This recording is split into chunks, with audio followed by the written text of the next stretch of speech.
नमस्कार साथियों, एक बार फिर से क्रिएटिव स्टडी चैनल पर मुकेश सर की क्लास में आपका बहुत बहुत वेलकम है। आप लोग फिर से देखेंगे कि कल हम बताए थे आपको कि रेड ब्लड कॉर्पस और वाइट ब्लड कॉर्पस रक्त प्लेटलेट्स के बारे में। ठीक है, कुछ जानकारी इसमें हम दिए थे, लेकिन पूरी तरीके से जानकारी हम नहीं दिए थे। बताए थे कि अगले वीडियो में बताएंगे। अब हम बताएंगे आपको कि रेड ब्लड कॉर्पस क्या होता है, वाइट ब्लड कॉर्पस क्या होता है और रक्त प्लेटलेट्स क्या होता है। ठीक है, चलिए देखते हैं red blood corpus. Red blood corpus RBC, RBC का फुल फॉर्म होता है रेड ब्लड कॉर्पस। ठीक, आरबीसी का फुल फॉर्म क्या होता है? Red blood corpus. और अगर इसकी हिंदी की बात करें तो लाल रुधिर कणिका। ठीक है, ये लिखा हुआ है लाल रुधिर कणिका।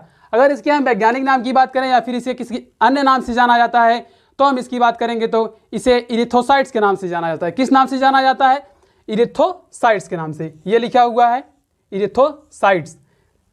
अगर लाल रुधिर कणिका लिखा हो या फिर इरिथ्रोसाइट्स लिखा हो या फिर रेड ब्लड कॉर्पस या आरबीसी लिखी हो तो इसका मतलब एक ही होगा, इरिथ्रोसाइट्स। ठीक है, अगर हम इसके आकार की बात करें तो यह कैसे होता है?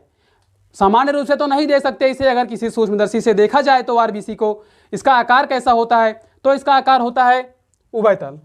कैसा होता है? उभयतल।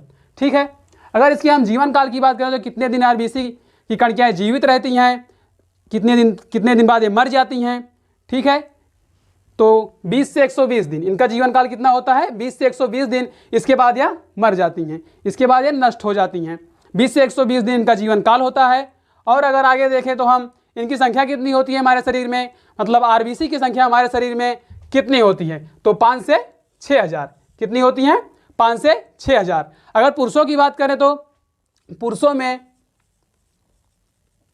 5.5 प्रति घन मिलीमीटर होती है। कितनी होती है? 5.5 प्रति घन मिलीमीटर होती हैं। अगर इसी में महिलाओं की बात करें तो अगर पुरुषों की तुलना में महिलाओं को देखा जाए तो महिलाओं की आरबीसी की संख्या कम होती है। ठीक है, पुरुषों में 5.5 प्रति घन मिलीमीटर होती हैं और महिलाओं में देखा जाए तो 5.2 प्रति घन मिलीमीटर। कितना होती हैं? 5.5 प्रति घन मिलीमीटर। ठीक है, यह हो गया महिलाओं में। किसमें हो गया? महिलाओं में।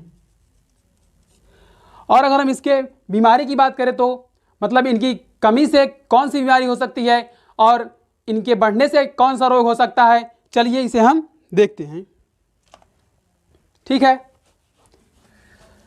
अगर आरबीसी शरीर में कम हो जाती है तो एनीमिया रोग होता है। कौन सा रोग होता है? एनीमिया। ये देखिए यहाँ पर लिखा हुआ है, कौन सा रोग होता है? एनीमिया। अगर आरबीसी की संख्या हमारे शरीर में कम हो जाती है तो कौन सा रोग होगा? एनीमिया। चलिए अब देख लेते हैं कि आरबीसी की संख्या बढ़ने से कौन सा रोग होगा। चलिए देख लेते हैं, आरबीसी की संख्या अगर बढ़ जाए तो कौन सा रोग होगा? पॉलीसिथीनिया। आरबीसी की संख्या बढ़ जाएगी तो पॉलीसिथीनिया होगा। और हम देखते हैं कि आरबीसी में केंद्रक पाया जाता है या फिर केंद्रक नहीं पाया जाता है। हो सकता है आरबीसी में केंद्रक पाया जाता हो सकता है नहीं पाया जाता हो। इसका करेक्ट आंसर होगा कि आरबीसी में केंद्रक नहीं पाया जाता है। कहीं पर भी आप लोग देखिएगा तो क्लिक कीजिएगा कि आरबीसी में केंद्रक नहीं पाया जाता है। लेकिन दो जीव ऐसे हैं, इन्हें अपवाद के रूप में देखा जाता है। कौन कौन से हैं? ऊंट तथा लामा। एक हो गया ऊंट और दूसरा हो गया लामा। दो जीव ऐसे हैं जिनमें केंद्रक पाया जाता है।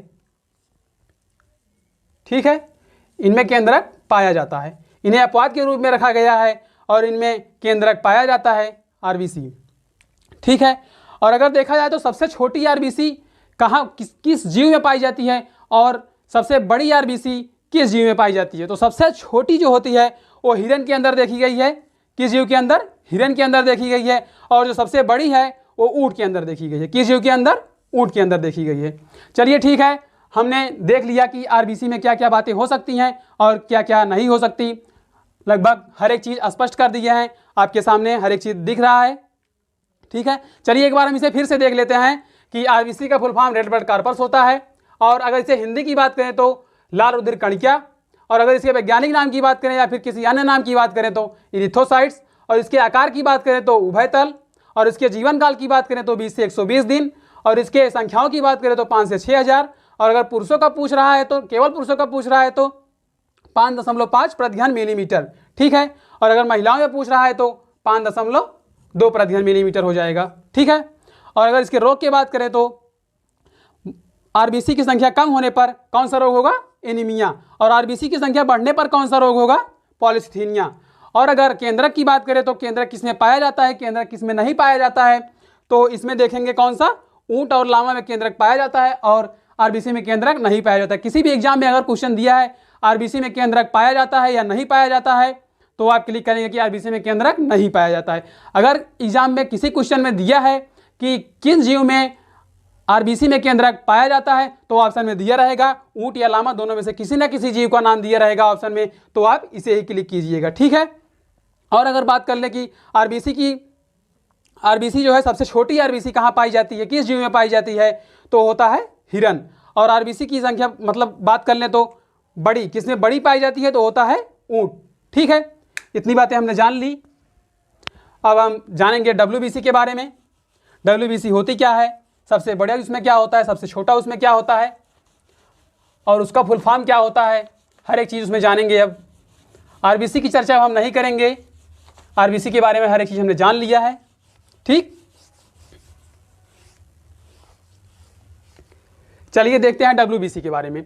डब्ल्यूबीसी की अगर बात की जाए तो इसका फुल फॉर्म होता है व्हाइट ब्लड कार्पल्स। क्या होता है? White blood carpals.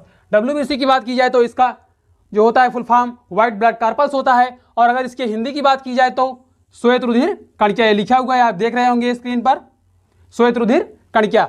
और अगर इसके वैज्ञानिक नाम की बात की जाए या फिर किसी अन्य नाम की बात की जाए तो लिक्योसाइट्स। किस नाम से जाना जाता है? लिक्योसाइट्स के नाम से इसे जाना जाता है।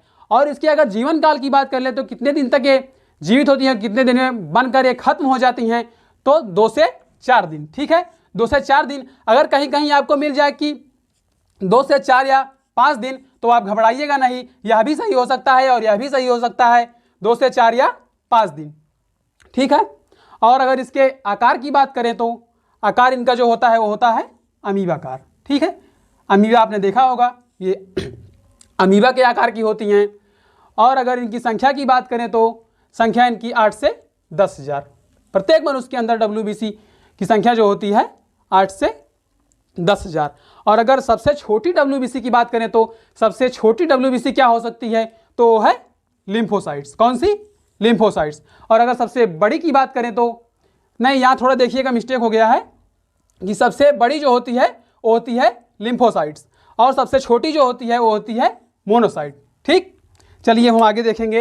एक चीज़ हमने कल और बताई थी आपको, रक्त प्लेटलेट्स, उसमें कुछ चर्चा हम किए थे पिछले वीडियो में, हो सकता है आपको याद हो, नहीं याद है हम फिर बता दे रहे हैं, आप इसके नोट्स बना सकते हैं। चलिए देखते हैं रक्त प्लेटलेट्स के बारे में कि रक्त प्लेटलेट्स क्या होता है। रक्त प्लेटलेट्स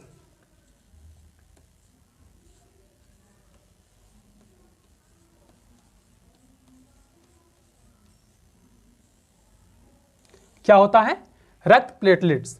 अब रक्त प्लेटलेट्स की अगर हम बात करें तो यह प्लेट के आकार का होता है। कैसा होता है? प्लेट के आकार का। ये ऐसे इसे देखने को मिलेगा, ऐसे इस प्रकार से, इस ऐसे तो ही होता है प्लेट, शायद प्लेट ऐसे ही होता है, तो इसी के आकार का ये देखने को मिलेगा रक्त प्लेटलेट्स, ठीक है। इसका आकार प्लेट के आकार का होता है। और अगर इसकी हम बात करें तो इसका वैज्ञानिक नाम या क्या हो सकता है या फिर किसी अन्य नाम से रक्त प्लेटलेट्स को कैसे जाना जाता है, तो इसका होता है क्या? थ्रोम्बोसाइट्स।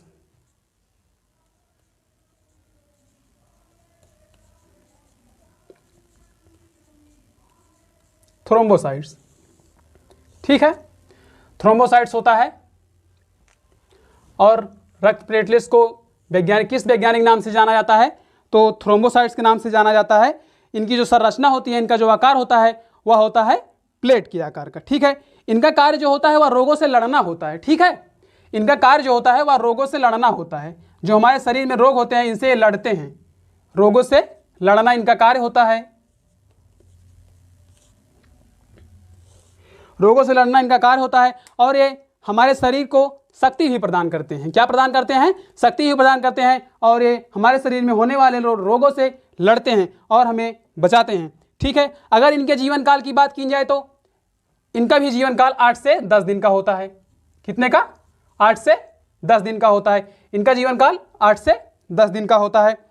और अगर इनकी संख्या की बात की जाए तो इनकी संख्या कितनी होती है, रक्त प्लेटलेट्स की संख्या कितनी होती है, तो 3 से कितना, 3 से 3.5, 5000 प्रति घन मिलीमीटर।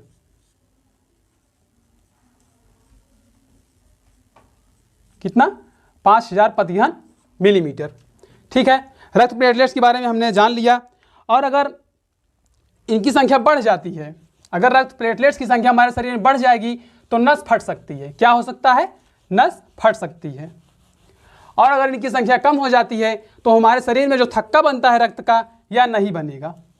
ठीक है, जैसे कहीं पर चोट लग जाती है तो रक्त रुकेगा नहीं, जैसे रुक जाता है थोड़ी देर में, इसका मतलब है कि रक्त प्लेटलेट्स आपकी शरीर में उसकी मात्रा पर्याप्त है। अगर इससे रक्त नहीं रुक रहा तो इसका मतलब रक्त प्लेटलेट्स की संख्या कम हो गई है। अगर ये बढ़ जाए तो ये नस फट जाएगी। क्या हो जाएगा, नस फट जाती है इनकी संख्या बढ़ने पर।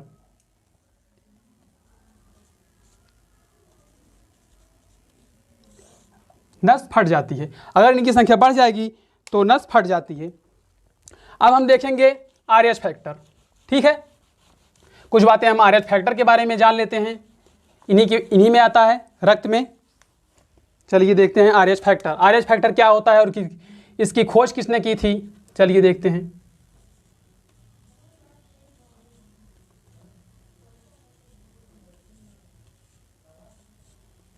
RH फैक्टर, अगर RH फैक्टर की बात की जाए तो इसकी खोज 1940 ईस्वी में की गई थी।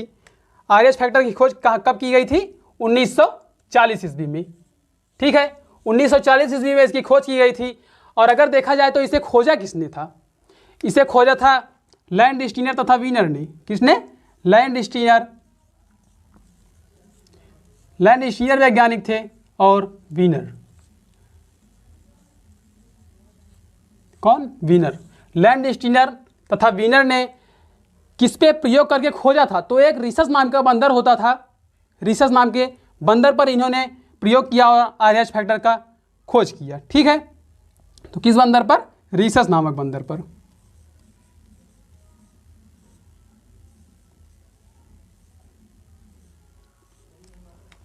रिसस बंदर पर खोज किए थे लैंडस्टीनर तथा वीनर। एक बार हम फिर से देख लेते हैं। RH फैक्टर की खोज 1940 ईस्वी में की गई थी और खोजा किसने था, इसके खोजकर्ता कौन थे, तो लैंडस्टीनर तथा वीनर। कहीं पर भी क्वेश्चन आएगा तो हम यही क्लिक करेंगे। और अगर बात की जाए तो किस जीव पर की गई थी या फिर प्रयोग किस पर किया गया था जो RH फैक्टर की खोज हुई, तो रिसस नामक बंदर पर। ठीक है, अब RH फैक्टर के हम प्रकार जान लेते हैं। RH फैक्टर कितने प्रकार के होते हैं। ठीक है, RH फैक्टर को देखा जाए तो मुख्यतः 2 प्रकार के होते हैं। ठीक, कितने प्रकार के, 2 प्रकार की। एक होता है RH पॉजिटिव और एक होता है RH निगेटिव। ये हो गया और ये हो गया। ठीक है, आपने हो सकता है पहले कहीं पढ़ा भी होगा, नहीं पढ़ा है तो यहाँ पर आपको पूरी जानकारी दी जाएगी। एक होता है RH पॉजिटिव और एक होता है RH निगेटिव। ठीक है, तो अगर देखा जाए, अगर किसी पुरुष का, जैसे पुरुष का अगर जो रक्त है RH फैक्टर वो अगर पॉजिटिव है, मान लो पुरुष का रक्त जो है वो पॉजिटिव है और अगर किसी महिला के साथ उसका निगेटिव हो गया, ठीक है, इसका निगेटिव हो गया और इसका पॉजिटिव हो गया, अगर इन दोनों का विवाह कराया जाए, क्या कराया जाए, विवाह कराया जाए, और इनमें जो संतानें उत्पन्न होंगी, क्या होगी, संतानें उत्पन्न होगी, वो पहली बार जो उत्पन्न होगी वह जीवित उत्पन्न होगी। क्या उत्पन्न होगी, जीवित। लेकिन अगर यही प्रक्रिया दोबारा कराई जाए तो जो संतानें होंगी वह मृत अवस्था में उत्पन्न होगी। ठीक है, वह मृत अवस्था में उत्पन्न होगी। जो पहली संतान होगी वह जीवित होगी और जो दूसरी संतान उत्पन्न होगी वह मृत अवस्था में उत्पन्न होगी। ठीक है, एक ही बार जीवित संतान पाएंगे वो दोनों दंपति और दोबारा वह मृत अवस्था में पाएंगे, वो ठीक नहीं कराया जा सकता। इसीलिए कहीं कहीं पर तो ऐसा भी हो गया है कि पहले RH फैक्टर की जांच करवा लेते हैं तब विवाह कराते हैं।